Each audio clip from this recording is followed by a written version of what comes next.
pengen nikah sama dia, ditolak ya Allah. Ternyata ditakdirkan oleh Allah, saya sukses dan dia kolab. Setelah kolab dia datang ke rumah saya dan dia berkata, saya minjem duitnya. Kemudian apa? Dia butuh, tidak mungkin dia tidak mendatangi saya. Betul saja dia mendatangi saya ya Allah. Kemudian saya minta dia datang ke kamar. Saya buka kakinya dan cincinnya, bisa saya nikmati, ibarat kata begitu. Dan kemudian dia berkata apa? Wahai hamba Allah, apakah engkau tidak takut untuk menjamah cincinku itu min ghairillah, tanpa mendapatkan ridho dari Allah Subhanahu wa taala. Kemudian saya sadar ya Allah bahwasanya ini kesalahan saya. Kemudian saya bertobat, tidak saya jamah, kemudian saya pinjemin uang dan saya tidak mau menikahi dia karena saya takut kepada engkau. Loh, hebat ini, Pak. Antum kalau sudah naksir cewek jangan menggebu-gebu. Aku kepingin rabi lurus pokoknya Pak Lunda wis ngempet suwe, seandainya begitu ya. Ternyata ada kesempatan anaknya siapa bunga desa gitu, ya tak utangi, tapi nikah sama aku. Ternyata begitu. Lah ini janganlah. Kalau antum begitu tawasul, ternyata buka. Berarti tawasul bil a'malus sholeh boleh.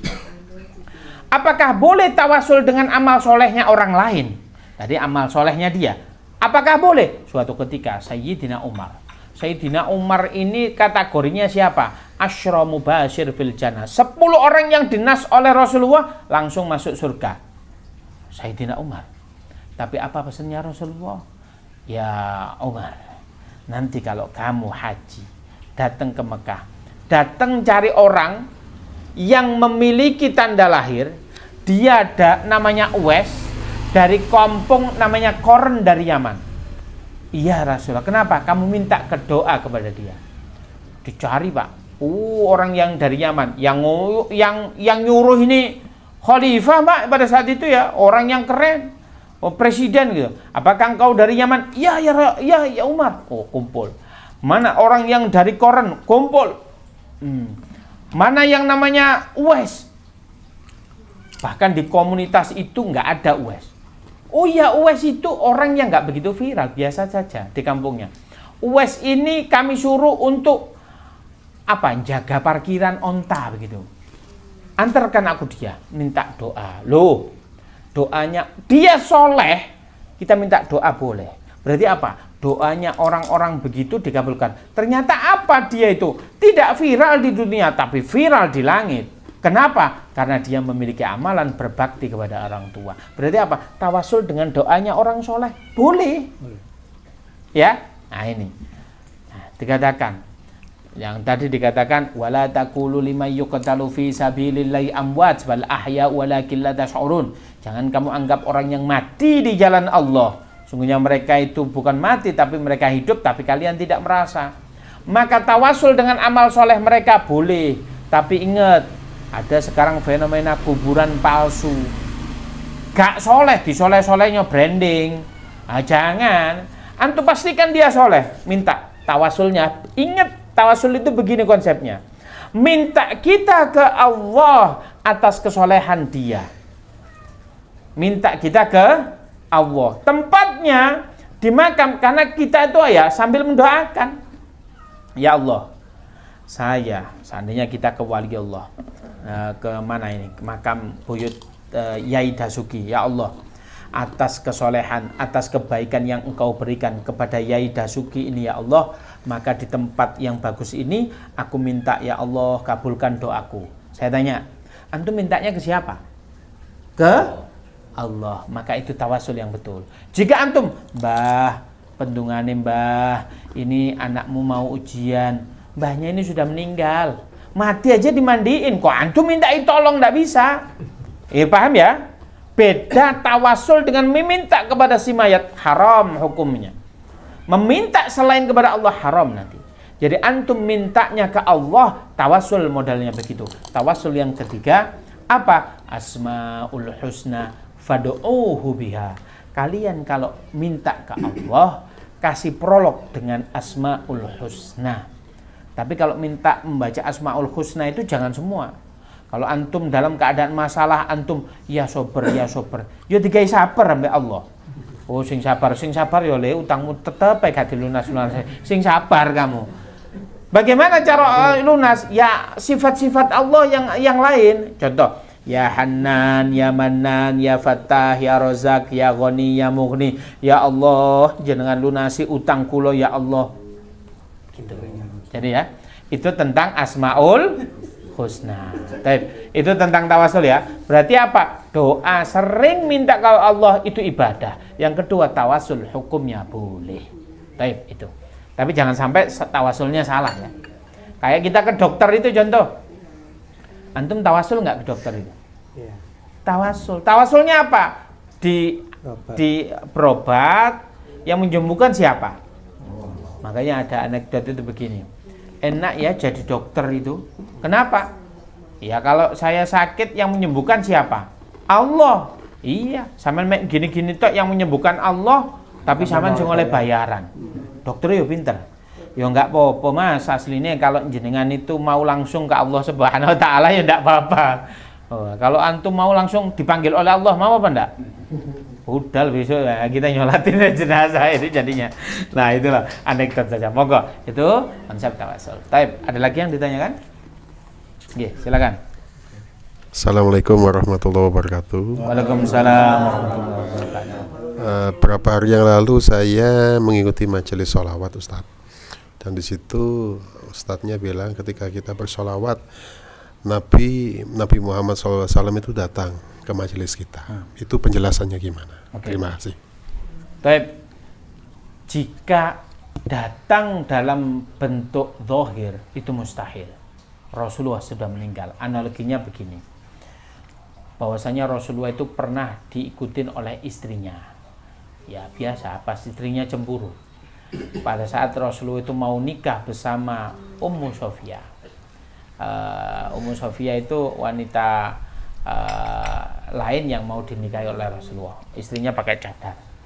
Rasulullah itu tahu diikuti karena Rasulullah itu pandangannya bisa begini, bisa begini, bisa begini. Allah itu bisa, Rasulullah itu dikasih kemuliaan begitu. Itu yang pertama. Yang kedua, suatu ketika dikabarkan Rasulullah itu ada salah satu sahabat meninggal. Tapi Rasulullah sebelum kabar itu datang, Rasulullah sudah sholat, sudah mengetahuinya. Nah ini maknanya Rasulullah itu ada kabar. Jika terjadi sesuatu di sana, Rasulullah itu faham. Itu ya. Ini dalil yang pertama. Nah, yang kedua adalah wala taqulu liman yuqtalu fi sabilillahi amwat bal ahya walakin la tash'urun. Yaitu tadi. Jangan kamu anggap orang yang mati di jalan Allah itu mati, sungguhnya mereka hidup tapi kalian tidak merasa. Saya tanya, Allah itu Rasulullah itu orang mati di jalan Allah atau tidak? Ya jelas di jalan Allah. Nah berarti apa? Rasulullah masih hidup. Diperkuat lagi ada dalil begini. Suatu ketika Nabi Muhammad meninggal, dimakamkan di kamarnya. Yang kedua, siapa yang meninggal? Sayyidina Abu Bakar, dimakamkan di sampingnya. Nah Sayyidina Umar tatkala beliau masih hidup, beliau berkata semacam ini. Nanti aku itu kalau mati pengennya itu dimakamkan di samping Nabi Muhammad atau di sampingnya Sayyidina Abu Bakar. Kepingin sekali.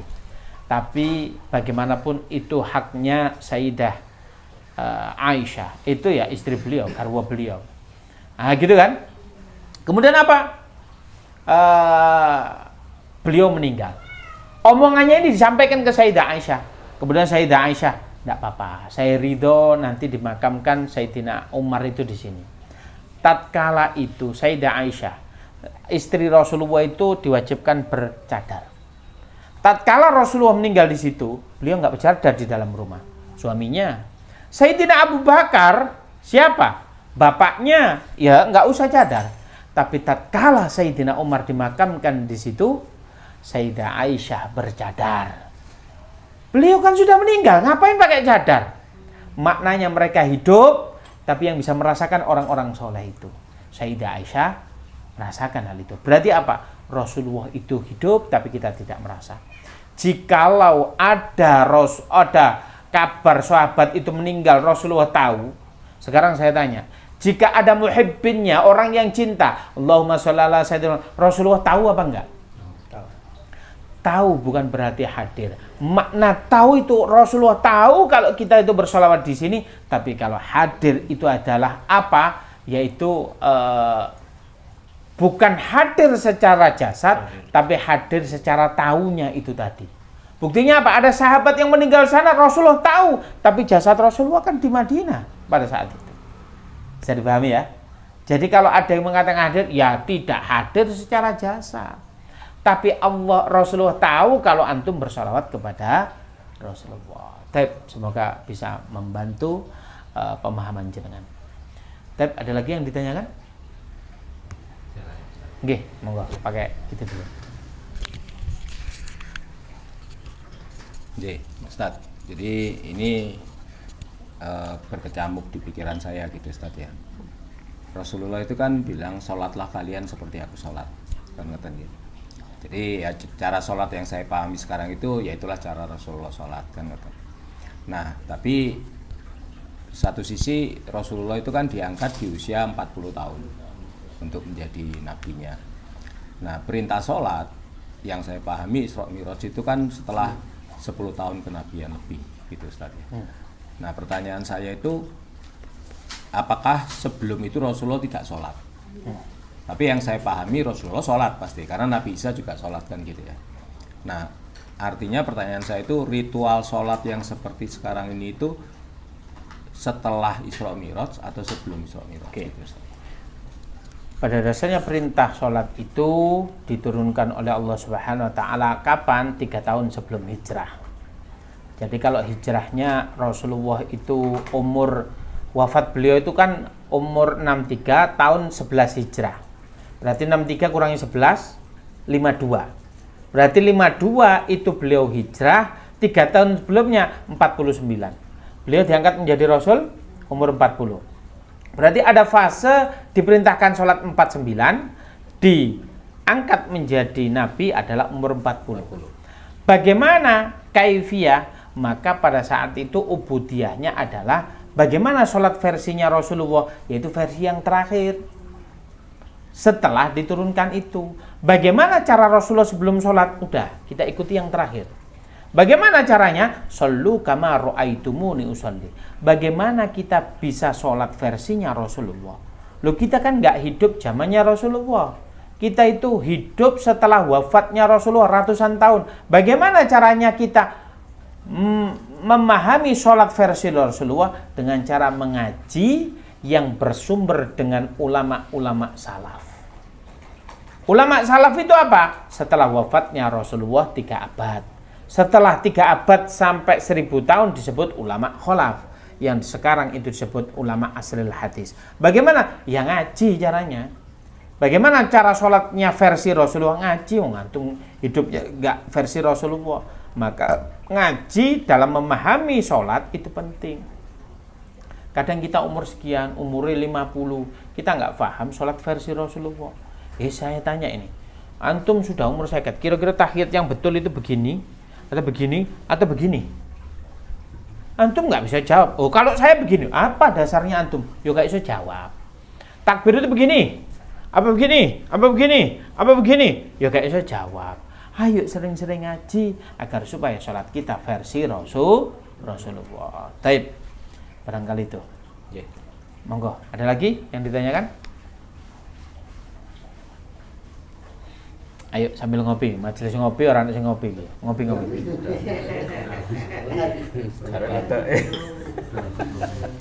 Saya mengingatkan Pak Lunda aja. Kopi ini sentak kafe. Ayo monggo. Baik, kita cukupkan.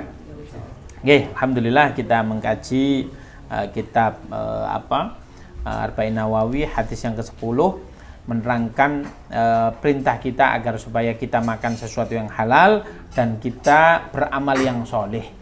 Yang halal itu harus versinya Rasulullah, amal soleh juga versinya Rasulullah. Barangkali itu yang saya sampaikan. Tadi kita tambahi mumpung bulan Maulid, bagaimana kecintaan kita kepada baginda Nabi Muhammad SAW dengan cara bersolawat, dengan cara menjalankan apa yang diperintahkan oleh Rasulullah dan meninggalkan apa yang dilarang. Barangkali itu yang bisa saya sampaikan. Saya akhiri. Assalamualaikum warahmatullahi wabarakatuh.